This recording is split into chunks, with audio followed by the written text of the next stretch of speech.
Student class 9 का common annual school examination का ये क्वेश्चन पेपर है 2023 सेशन का साइंस का। तो जिन जिन के एग्ज़ाम ये हो चुके हैं तो वो अपने आंसर चेक कर सकते हैं, और जिनके नहीं हुए अभी वो इसको अच्छी तरह से करिए, और सैम्पल पेपर जो चैनल के अंदर है उसका सोल्यूशन भी वो भी आप अच्छी तरह से कर लीजिए प्रैक्टिस। ठीक है, तो ये क्वेश्चन पेपर चेक कर लीजिए जिसका हो गया एग्ज़ाम। तो इसके आंसर की और इसके आंसर्स मैं आपको बता रही हूँ। तो सेक्शन ए के अंदर है फर्स्ट क्वेश्चन, कौन सा केमिकल चेंज नहीं है, तो इसका आंसर है मेल्टिंग ऑफ वैक्स। उसके बाद नेक्स्ट क्वेश्चन है फ्लूइड्स क्या करते हैं, फ्लो करते हैं, तो फ्लूइड्स के अंदर कौन कौन आता है, गैस और लिक्विड, तो सी ऑप्शन इसका करेक्ट होगा। नेक्स्ट क्वेश्चन है आपका रमेश ने सैंपल्स देखे तो उसे आइडेंटिफाई करना था कि वो प्योर सब्सटेंस कौन सा नहीं है, नहीं वाला पूछा है। तो नहीं मतलब जिसका कोई फॉर्मूला फिक्स नहीं होता, जैसे सोडियम क्लोराइड फिक्स फॉर्मूला है, ग्लूकोज का फिक्स फॉर्मूला है, बेकिंग सोडा का फिक्स फॉर्मूला है, तो ये प्योर सब्सटेंस है। बट जो आयरन और सल्फर है ये मिक्सचर है, ये किसी भी प्रोपोर्शन में हो सकता है, तो इसका आंसर सी होगा। तो ये A B C first question का आंसर, सेकंड का और थर्ड का। ठीक है, डिटेल सोल्यूशन आपको डिस्क्रिप्शन में लिंक पे मिल जाएगा, तो वहाँ जाके आप इसके डिटेल सोल्यूशन भी चेक कर सकते हैं। ठीक है, क्वेश्चन नंबर 4 आपको पूछा था केमिकल फॉर्मूला बनाना था एल्यूमिनियम क्लोराइड का, तो उसका डी ऑप्शन है AlCl3। नेक्स्ट क्वेश्चन देखेंगे, सोडियम हाइड्रोक्साइड में आपको एलिमेंट पूछी है, तो सोडियम हाइड्रोक्साइड का सिंबल सबको पता है NaOH होता है, तो इसके अंदर एक Na है, एक O है, एक H है, तो 3 है इसके अंदर, तो इसका आंसर 3A ऑप्शन होगा। इसका आंसर क्या है, ए ऑप्शन। ठीक है, ये यहाँ नहीं लगे ऑप्शंस, ये आपके, तो इसका आंसर मैं बता रही हूँ ए ऑप्शन है, इसका 3 है। ठीक है, नेक्स्ट क्वेश्चन देखिए, क्वेश्चन नंबर 6, एन एटम के पास 19 प्रोटॉन है, 18 इलेक्ट्रॉन है, 21 न्यूट्रॉन है, इसका एटॉमिक नंबर पूछा है। एटॉमिक नंबर ऑफ प्रोटॉन के इक्वल होता है, तो 19 आएगा। इसका आंसर बी ऑप्शन इसका करेक्ट होगा, तो इसका आंसर है बी ऑप्शन। ठीक है, अगला क्वेश्चन है choose the correct distribution of electron KLMN 20 atomic number को कैसे डिस्ट्रीब्यूट करोगे, तो देखो पहले 2 आएगा, फिर 8 आएगा, फिर 8 आएगा, फिर 2 आएगा। पहले शेल की लिमिट 2 होती है, फिर सेकंड शेल में 8 आएगा, फिर बचा हुआ 8 अगर है तो 8 यहाँ जा सकता है मैक्सिमम, और जो लास्ट बचे होंगे वो लास्ट शेल में जाएंगे, तो ये डी ऑप्शन है इसका।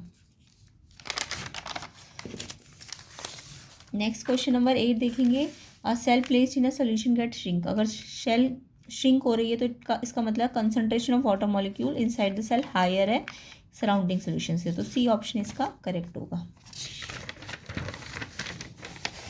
ठीक है, तो क्वेश्चन नंबर 8 का आंसर सी होगा। नेक्स्ट क्वेश्चन देखेंगे, 9th क्वेश्चन, कार्टिलेज कहाँ पे मिलती है, एक्सटर्नल ईयर में, बी ऑप्शन है इसका एक्सटर्नल ईयर। नेक्स्ट क्वेश्चन देखेंगे, which of the following statement is true regarding displacement of an object. Displacement के रिगार्डिंग कौन सी स्टेटमेंट है जो ट्रू है। ट्रू देखो फर्स्ट है, डिस्प्लेसमेंट के पास मैग्नीट्यूड भी होता है और डायरेक्शन भी होती है, बाकी जितनी भी है वो फॉल्स स्टेटमेंट है, तो इसका आंसर ए ऑप्शन होगा। नेक्स्ट क्वेश्चन देखेंगे, question number 11, the force is applied to two body of masses 80 kg 20 kg, इनका फोर्स दिया हुआ है, मास दिया है, एक्सलेशन आप निकाल लो। फोर्स का फॉर्मूला होता है मास इंटू एक्सलेशन, तो एक्सलेशन F/m आ जाएगा। पहले के लिए निकालना, फिर दूसरे के लिए निकालना, फिर दोनों का रेशियो निकालना है, और डिटेल्ड मैंने आपको जो समझा रखा है वो उसका डिस्क्रिप्शन में लिंक में दे दूँगी। ठीक है, तो वहाँ से आप डिटेल चेक कर सकते हो। तो इसका आंसर आएगा 1:12, तो इसका आंसर है डी ऑप्शन। नेक्स्ट क्वेश्चन देखेंगे, question number 12, what is the momentum of a train. Weight मतलब ये केजी में तो मास दिया हुआ है और ये वेलोसिटी दी है, मोमेंटम का फॉर्मूला लगा देना। मोमेंटम का फॉर्मूला होता है आपका मास इंटू वेलोसिटी, तो ये आ जाएगा आपको 4 × 10⁻³ kg मीटर पर सेकेंड, ये इसकी यूनिट है, तो ये सी ऑप्शन है आपका इसका। नेक्स्ट क्वेश्चन देखेंगे,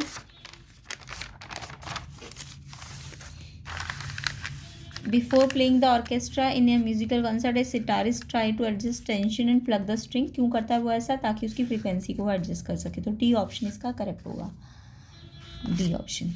नेक्स्ट क्वेश्चन देखेंगे 14, the distance between 2 consecutive crest and trough.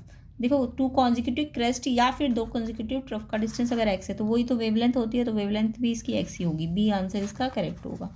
ठीक है, नेक्स्ट क्वेश्चन देखेंगे, विच ऑफ द फॉलोइंग है द मैक्रो मतलब जो ज़्यादा क्वांटिटी में न्यूट्रिएंट चाहिए होते हैं प्लांट को, तो है वो नाइट्रोजन, फॉस्फोरस और पोटेशियम, बी ऑप्शन इसका करेक्ट होगा।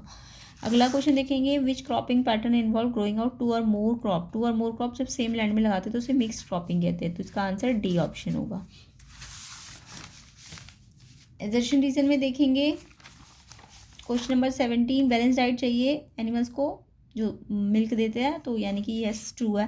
बैलेंस डाइट इंक्रीज करते हैं मिल्क प्रोडक्शन को, ये भी ट्रू है, और इसका एक्सप्लेनेशन भी ट्रू है। तो ए ऑप्शन इसका आंसर है, ए है इसका आंसर। ठीक है, इससे नेक्स्ट वाले का भी ए होगा। ऑब्जेक्ट फ्लोट करता है तभी जब डिस्प्लेस लिक्विड का वेट ज़्यादा होगा किससे, एक्चुअल वेट ऑफ ऑब्जेक्ट से, ये ट्रू है। The body experience known at downward force, अगर डाउनवर्ड फोर्स नीचे नहीं लग रहा है तो बॉडी क्या करेगी, फ्लोट करेगी। यस, अगर डाउनवर्ड लगता तो सिंक कर जाती ना, तो नो लगना नहीं चाहिए डाउनवर्ड, तो इसलिए यस फ्लोट करेगी। तो ये रीज़न की स्टेटमेंट भी ट्रू है और रीज़न एक्सप्लेन भी कर रहा है क्यों बॉडी फ्लोट करती है, तो ये ए ऑप्शन इसका करेक्ट होगा। Next question, the inner lining of intestine के पास टॉल एपिथेलियल शेल्स होती है, ट्रू है ये। Columnar epithelium facilitate absorption and secretion, ये भी ट्रू, और ये रीज़न भी ट्रू है, रीज़न भी एक्सप्लेन कर रहा है, तो इसका आंसर भी ए ऑप्शन होगा।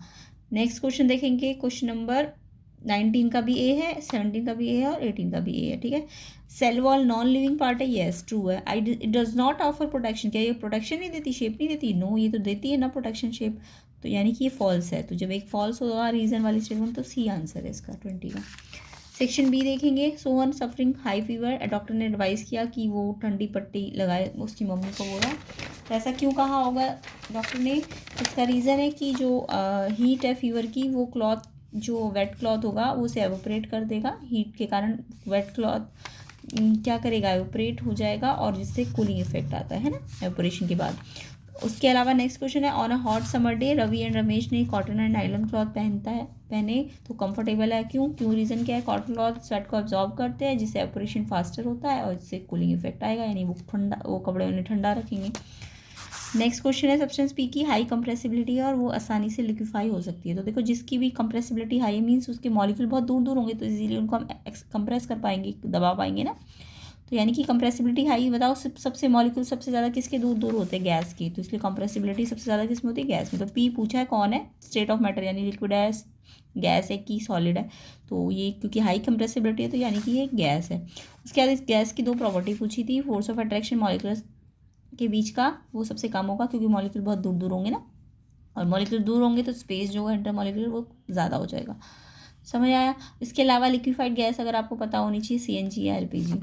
ठीक है, ये पूछा नहीं था बट एक्स्ट्रा है। आगे देखिए, आइसोबार डिफाइन करने थे। आइसोबार आपको पता है एलिमेंट जिनके मास नंबर सेम होंगे लेकिन एटॉमिक नंबर डिफरेंट होंगे, ये आइसोबार के एग्जाम्पल्स है सबके। देखो एटॉमिक नंबर डिफरेंट है बट मास नंबर सबके 40 है ना। उसके बाद इन्होंने पूछा था क्या इनके आइसोबार की केमिकल प्रॉपर्टी सेम होंगी जैसे आइसोटॉप की होती है। देखो आइसोटॉप में तो प्रोटॉन सेम होते हैं यानी एटॉमिक नंबर सेम होते हैं, इसलिए उनकी प्रॉपर्टी सेम होती है। तो जो केमिकल प्रॉपर्टी है वो नंबर ऑफ प्रोटॉन पे डिपेंड करती है, क्योंकि इसके एटॉमिक नंबर या नंबर ऑफ प्रोटॉन डिफरेंट है इसलिए इनकी केमिकल प्रॉपर्टी भी क्या होगी, डिफरेंट। आपको पता है कि आर्गन कैल्शियम इनकी केमिकल प्रॉपर्टी क्या होती है, डिफरेंट होती है। नेक्स्ट क्वेश्चन है, how does fungi and bacteria withstand much greater changes in the surrounding. ये ज़्यादा चेंज को के साथ खड़े रह पाते हैं, मतलब इसको सफ़र कर पाते हैं एनिमल सेल्स की कंपैरिजन में। रीज़न क्या है इसके पीछे, तो इसका रीज़न है कि इनके पास क्या होती है, सेल वॉल होती है, जिससे सेल वॉल इन्हें क्या देती है, रिजिडिटी देती है। ठीक है, नेक्स्ट क्वेश्चन देखेंगे, a man is walking on the 200 metre long circular track. Circular track का देखो पेरीमीटर दिया हुआ है यानी कि उसकी सर्कम्फ्रेंस दी हुई है, और आपको बोला उसने 4 राउंड लगाए, तो एक राउंड का मतलब उसकी एक सर्कम्फ्रेंस, तो 4 राउंड लगाएगा तो 4 बार टोटल डिस्टेंस क्या हो जाएगी, 4 टाइम्स मल्टीप्लाई हो जाएगी ना। बट डिस्प्लेसमेंट 4 राउंड में 0 हो जाएगा क्योंकि जहाँ से वो शुरू हो रहा है बार बार वहीं पे आ रहा है, तो यानी कि नेट जो हुआ है उसका जहाँ से शुरू हुआ, जब इनिशियल और फाइनल सेम हो तो डिस्प्लेसमेंट कितना होता है, 0। अ cyclist is moving at a constant velocity, ये वेलोसिटी है, ये टाइम है, और आपको एक्सेलरेशन और डिस्टेंस निकालना है। तो देखो पहले तो कांस्टेंट वेलोसिटी है तो आपको पता होना चाहिए एक्सेलरेशन 0 होता है। जब भी कांस्टेंट वेलोसिटी, जब वेलोसिटी चेंज ही नहीं हो रही तो एक्सेलरेशन क्या होगा, 0 होगा ना, तो एक्सेलरेशन तो इसका 0 आ जाएगा, है ना। और आपको डिस्टेंस निकालना था तो आप मोशन की इक्वेशन लगा दो, तो ut plus half it square, you आपको 20 दिया ही हुआ है, ए एक्सेलरेशन 0 है तो ये 0 हो गया, तो ये 500 मीटर डिस्टेंस आ जाएगा। ठीक है, नेक्स्ट क्वेश्चन देखेंगे, क्वेश्चन नंबर 26।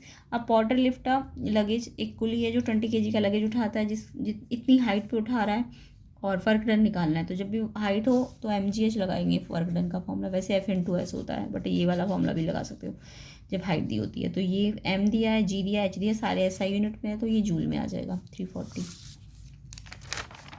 तो ये आपका सेक्शन A और B कंप्लीट होता है। सेक्शन C और D का सोल्यूशन आपको नेक्स्ट पार्ट में मिलेगा, बाकी इसके डिटेल सोल्यूशन के लिए आप डिस्क्रिप्शन में लिंक में देख लेना।